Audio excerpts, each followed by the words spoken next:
Who first suggested the idea of going to the country for the May holidays, I can't remember now. The idea had been maturing since the beginning of spring and had matured.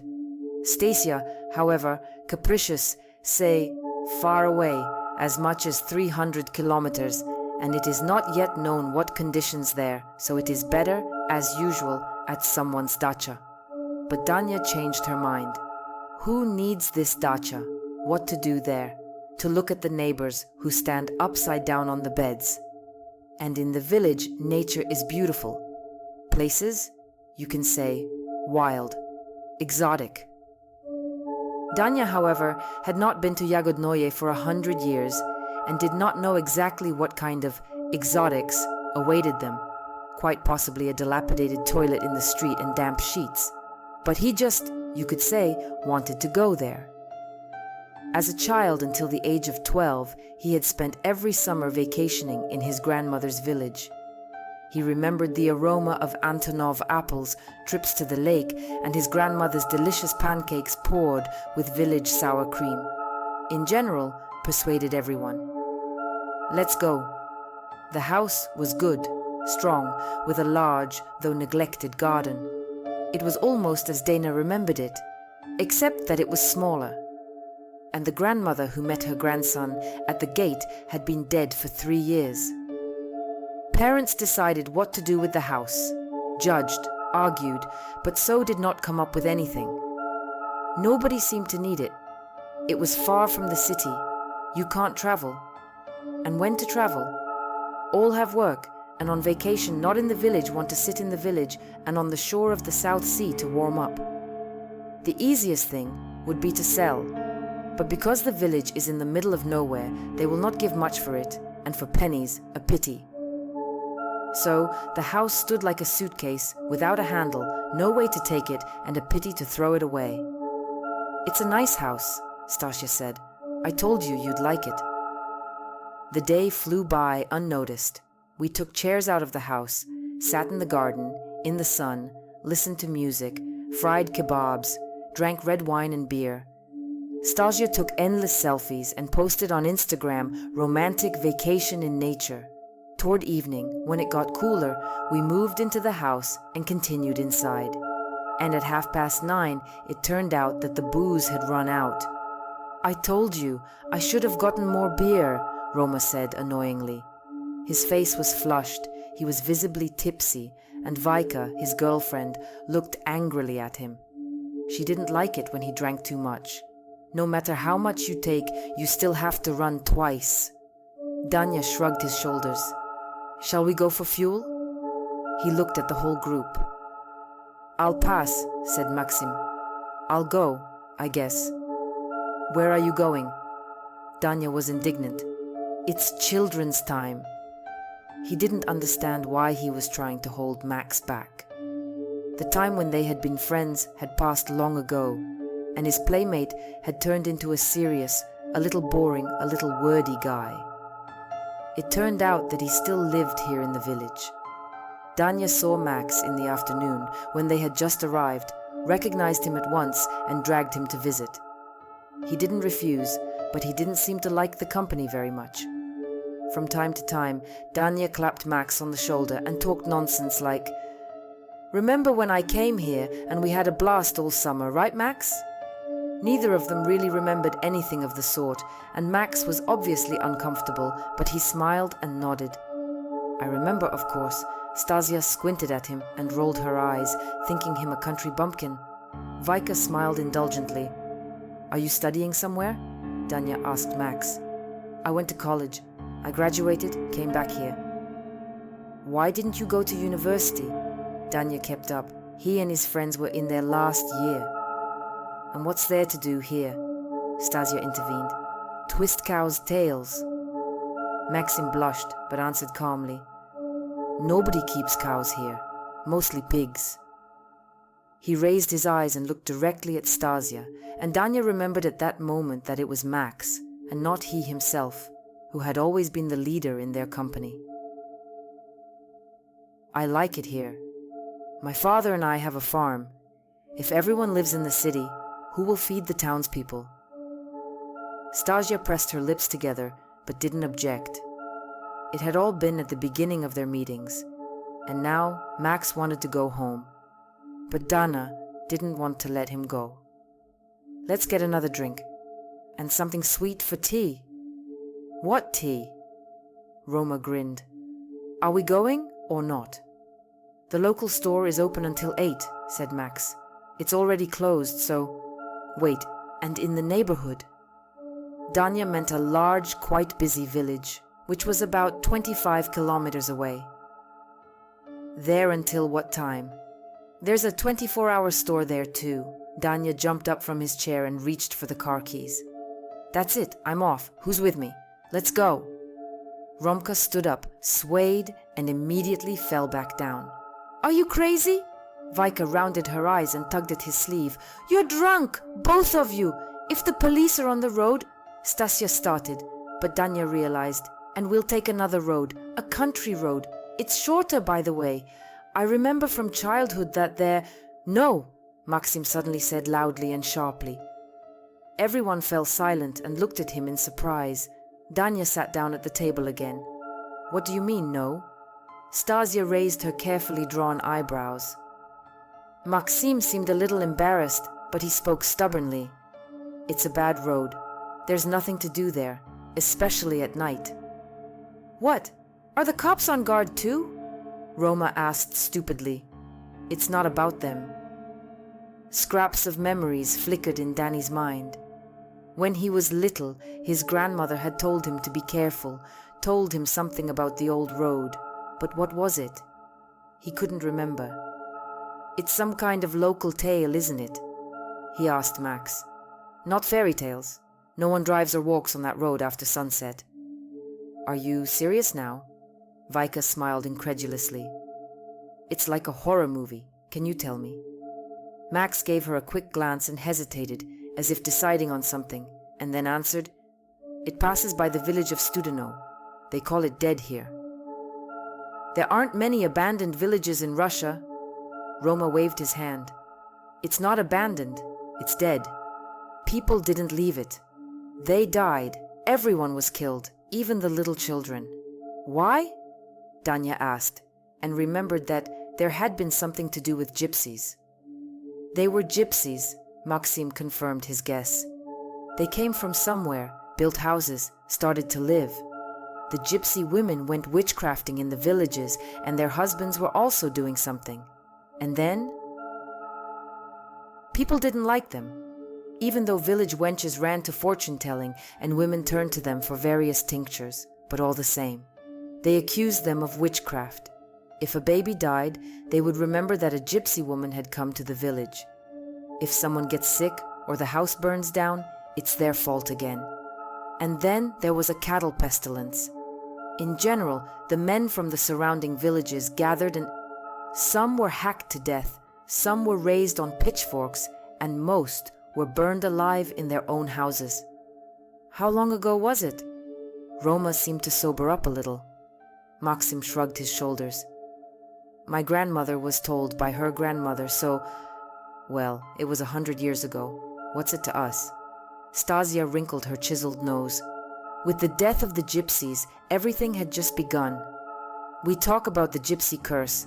It's so strong that it can't be broken. People started disappearing in those places. Disappear without a trace. If someone foolishly wandered into a dead village after sundown, he was dead. In the daytime, if you really need to, you can pass through. But at night. What happens there at night?" Danya noticed in Stasia's eyes greedy interest and realized that she was not only not afraid, but, on the contrary, ignited the desire to go there, and at night. Whether he liked her courage or not, he did not yet understand. Those who could have told him didn't come back, so there's no one to ask, no one knows. "Do you believe in this nonsense?" Vaika asked. The question sounded nervous, and Danya realized that she definitely believed it. "I know that motorcycles and cars were brought from there.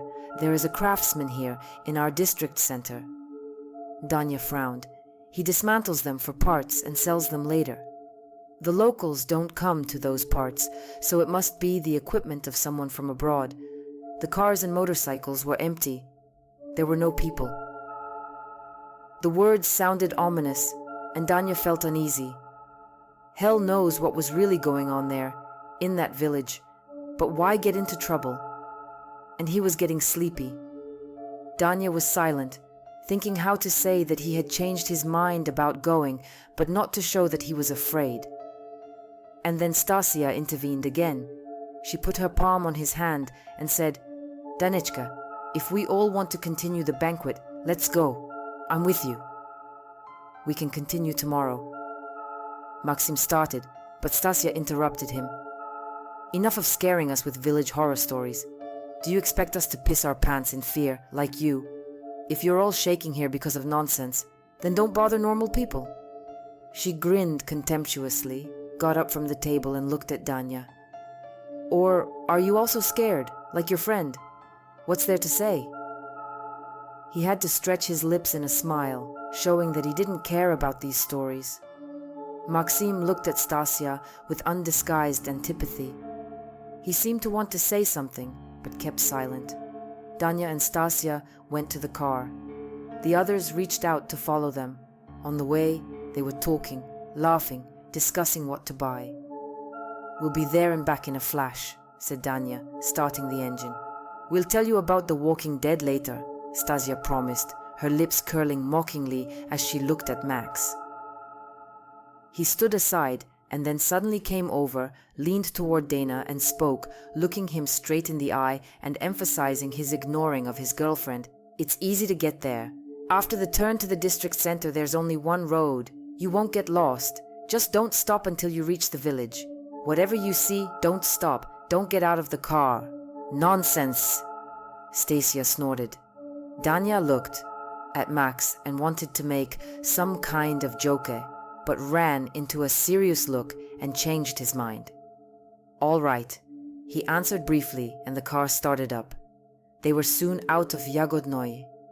The lights were on in almost all the windows, and the street lamps, with their heads bowed, were watching the passing car with sad glances of yellow eyes. Stasia turned the music up to full volume and shook her head to the beat. Danya would have preferred her to turn it down. His head was hurting a little, but he didn't ask her to do so. Here came the turn, to the old road.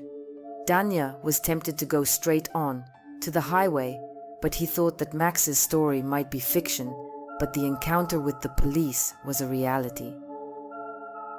Danya turned the wheel, and the car obediently headed in the right direction. "It's only a short drive," Danya thought, calming himself. Whether it was a bad feeling or fear, he didn't know what was keeping him awake. Danya glanced at Stasia, and for the first time in his life, her beautiful face seemed repulsive. He turned away hastily, frightened at the strength of his dislike, and stared at the dark ribbon of road running away. He had to slow down. There was a forest on either side of him, and there was no illumination. From the outside, the car seemed like a comet flying through the darkness. At first, Danya didn't even realize what had happened. He thought he was deaf, but Stasia turned and exclaimed, "Shit, what is it?" Just now, the voice of the magnificent Freddie Mercury was booming in the salon, and the next second, everything went silent. Danya reached for the stereo, ran his fingers over the buttons. To no avail. "Dead." Danya sighed and was angry with himself. Why did he say that? Why did he say that word? "When we get back, I'll see what's wrong," he added. Stasia pouted. That's how it always happened, if something was not to her liking. But Dana didn't care about her offenses now. It would be quicker to get to the village. The darkness began to strain. Thoughts of what might be lurking in it began to enter his head. Where is it? This village. Maybe we have already passed it. The light ahead appeared suddenly, as if from nowhere. A second ago there was darkness everywhere, and now there were lights shimmering. "There's the village," Stasia said cheerfully. "That was fast." "Too fast," Danya muttered, glancing at the dashboard. There were still at least 10 kilometers to go. but there was definitely a settlement ahead. It was impossible to be mistaken. Maybe some other village, like Yagodnoye. There's a signpost! Stasia raised her hand. What does it say? In the light of the headlights, there was a post with a rectangular plate. The sign said, Studeno. The sign looked fresh. Danya and Stasia looked at each other, and the girl smiled triumphantly. What did I say? Danya mumbled. He couldn't figure out what that meant. Your asshole Max fooled you. Dead village, she mocked. Ooh, that's scary. And everyone bought it. Studeno was already a few dozen meters away. The most ordinary village. Yes, it was. You could already make out rows of houses, brightly lit windows, lanterns. Why did he have to lie to make up this nonsense? Danya said, perplexed. And even so, natural. I almost believed it. He thought it was very funny. He wanted to raise his self-esteem at our expense. She's probably right. She's probably right. But something was bothering him, keeping him on his toes. Look, a store. Not far from the road stood a squat building with a sign that read, Groceries 24 hours. Why go any farther? You can buy everything here too. Let's go in, Stasia suggested. Whatever you see, don't stop, don't get out of the car. Max's words came to mind. Who said that travelers must necessarily find a ghost or something ominous on the road? Maybe it would turn out to be what they wanted to see. That was the trick? Why don't you say something? What the hell? Thought Danya, suddenly angry at his friend. In the grave I saw these stupid jokes. The car slowed down smoothly near the entrance to the store, and Danya, no longer hesitating, got out of the car. Stasia climbed out next. Nothing unusual. It was the same village as Yagodnoye, only busier. The sounds of music came from somewhere, and the voices of children, whose mothers had not driven them home, could still be heard. Danya and Stasia approached the store. The bell above the door jingled softly, and the young people found themselves inside. It was an ordinary village store. On the shelves were bags of flour and sugar, boxes of candy and cookies, packets of tea, bottles of vegetable oil, and next door, packages of washing powder and bars of soap. Alcohol was sold near the cash register, and Danya and Stasia went straight there. Good evening. The elderly saleswoman smiled at them, flashing her gold teeth. They said hello in return. Where did such handsome guys come from? Danya answered that they had come to visit Yagodnoye. Stasia studied the rows of bottles, choosing what to take. Don't be shy, darlings. What can I get you? The front door slammed. The bell jingled. A man, a woman, and a little girl of about 6 appeared on the threshold. The child was wearing a jacket with Leopold the cat on it. The children seemed to be watching other cartoons now, Dana thought, and the man and woman were dressed unusually. It seems that the cloak of such a style, with wide padded shoulders and rivets, was at his grandmother. She said that when she was young, she had torn it off in a store, and it had been considered incredibly fashionable in those days. Good evening, the man said in a thick bass voice. The woman tucked a blonde strand behind her ear and smiled at the saleswoman. Good, very good. You see, we have guests, she said in a sweet to the point of sweetness voice. Stasia came over, carrying 2 bottles of red wine. Do you have cold beer? She asked. We've got everything, the saleswoman sang out and widened her lips again in a smile. Then she turned away and went to the refrigerator. Danya frowned. He thought her teeth were gold. He had noticed that. Now he saw clearly that the woman's mouth was full of small, yellowish teeth. Too small and too sharp? A chill ran down his spine. What's that smell? Stasia wrinkled her nose, and Danya smelled a nasty stench too. It smelled like a swamp with rotten standing water. But just now, there had been no odor. Danya could have sworn. He looked at the man and woman standing next to him. Their skin was unnaturally white, their eyes cloudy and dull, like coins worn away by long walking. An odor seemed to be coming from them. Danya hastily turned away and immediately jumped in surprise, feeling someone's touch on his arm. "Uncle, do you like marmalade?" the girl asked. What nonsense, it flashed in his head. What marmalade? What does it have to do with him?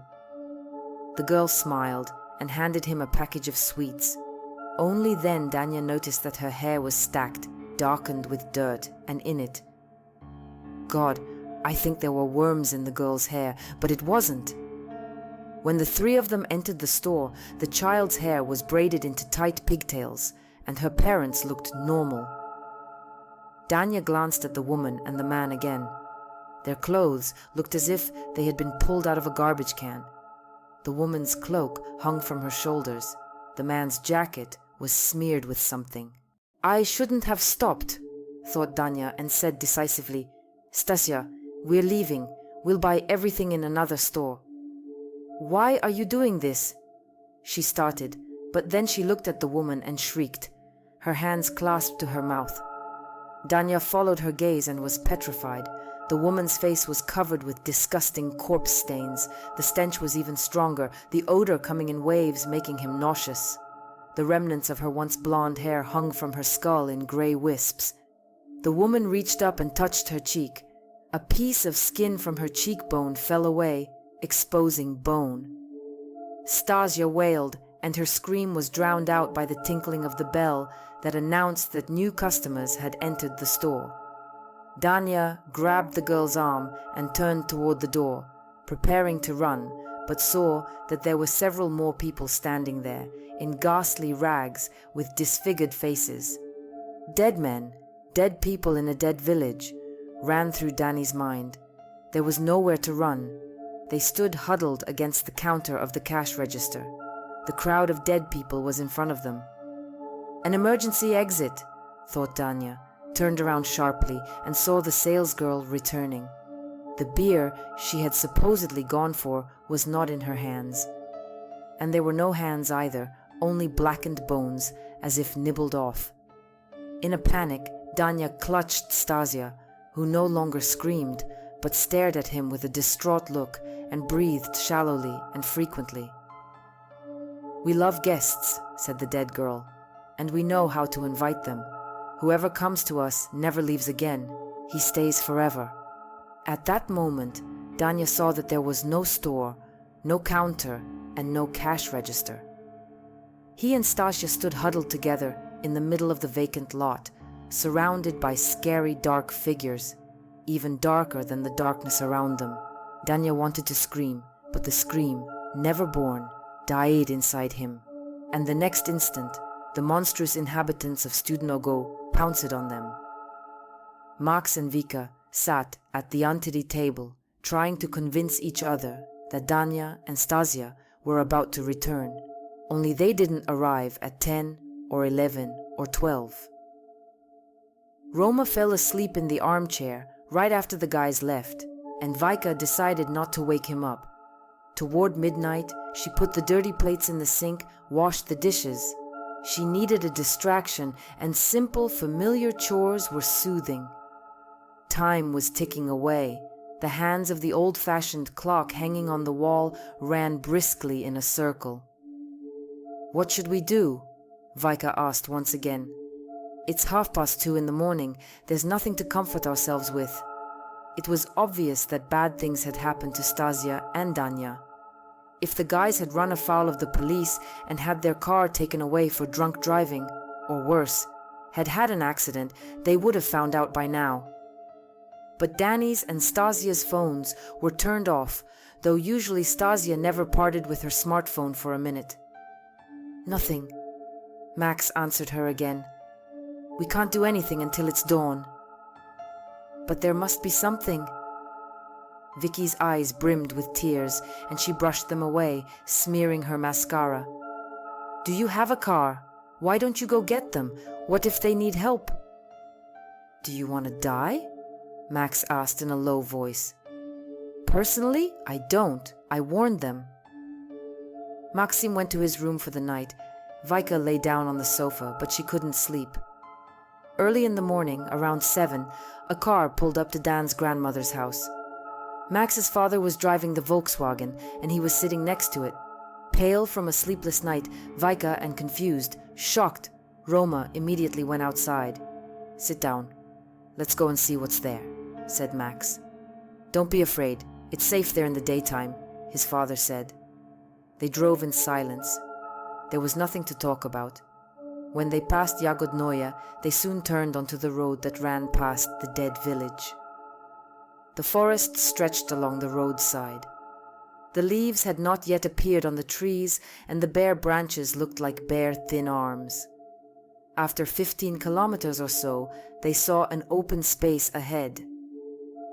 "We've arrived," Maxim's father said. "There it is." The forest seemed to part, surrounding the site in a tight ring, but not daring to approach.